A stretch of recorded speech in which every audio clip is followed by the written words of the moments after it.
the acronym ANWR stands for Arctic National Wildlife Refuge, but it's a misnomer, folks, because the whole area of ANWR is not a refuge. We flew into Anchorage and Fairbanks commercial, and then took a small twin engine and flew ANWR from south to north all the way to the Arctic Ocean.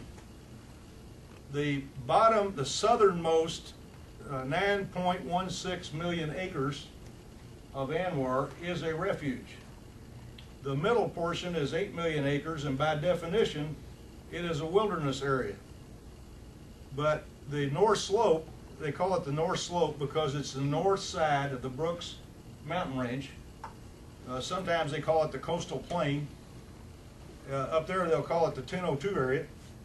That's just a nickname because that area was set aside by Congress for oil and gas exploration when they created ANWR. It's not a refuge and it's not a wilderness area. Instead they call it the 1002 area. We landed in a little village of Kaktovik on Barter Island. It's just in the Arctic Ocean off the coast of the coastal plain there, the 1002 area. Gravel airstrip, hangar that sometime between World War II and Korean War.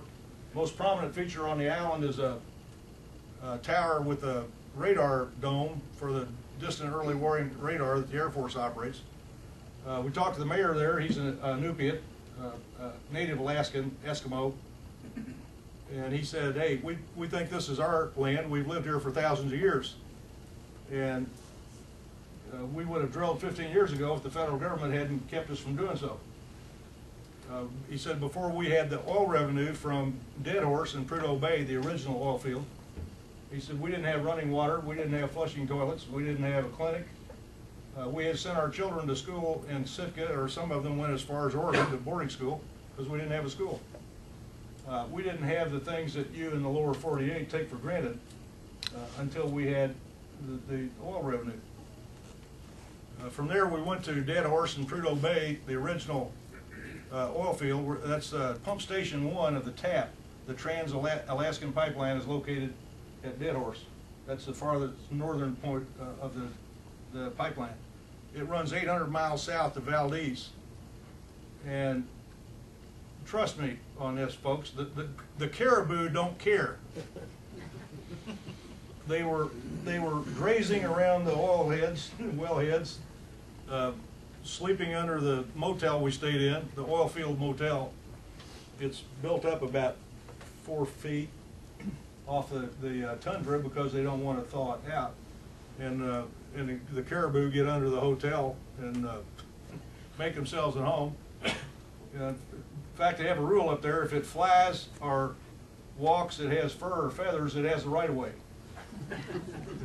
So if you're driving something, you have to stop and let them do whatever they choose to do. In fact, it's against their rules to blow the horn at any of the wildlife.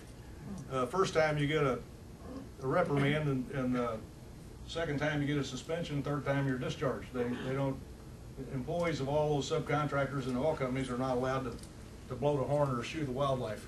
You know? So I mean, they go to great lengths up there to protect the environment and protect the local wildlife. They counted the caribou in 97 and 2002 were the 2 most recent counts. There's 3 distinct herds up there. The central herd is the one that's in that oil field at Prudhoe Bay and Dead Horse. And in 97 they counted them. There was a little under 20,000 head, like 19,700 and something. 2002, 5 years later, they counted them again. There was a little over 30,000 head. So they quit counting because it wasn't making their case. You know, the no-drill folks didn't want those kind of numbers getting out. In fact, the porcupine caribou, which is the farthest eastern herd that's in ANWR, where there is no drilling, is declining. So you can't hardly make a case on the wildlife. But there's a minimum of 16 billion barrels under the coastal plain at ANWR. There's a 5% chance there could be as much as 42 billion barrels, plus trillions of cubic feet of natural gas. I don't even recall how many trillions.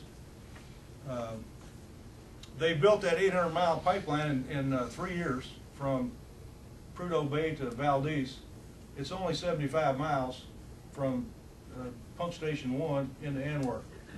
They have assured me that they can lay the pipe in a season easily. So I mean, all these things you hear about, you can't get any oil out of ANWR for 10 years. 10 years is wallowing around with the Bureau of Land Management, the Army Corps of Engineers, the Environmental Protection Agency, and the lawsuits that the environmentalists filed. I mean, if you're just talking about getting the oil out, they could have oil coming out of there in 18 months to 2 years. The thing I'd like to tell you about ANWR, we visited Point Barrow. Now, Barrow is the county seat of the North Slope borough government. That's the equivalent of a county here, a borough. It's like the boroughs in New York, Bronx, Queens, and so on. So this North Slope borough is basically that area that's north of the Brooks Mountain range there in Alaska, between there and the Arctic Ocean. The North Slope borough is like a county here, except it's the size of Minnesota. This county is 94,700 square miles, and it has 8,000 people living in it. Half of them live in Barrow. The rest of them live in the country. I mean, when they tell you it's the last frontier, they're not kidding you. I mean, there's places in the U.S. where you can drive for miles and maybe not see something man-made, but to go fly for miles and not see something man-made,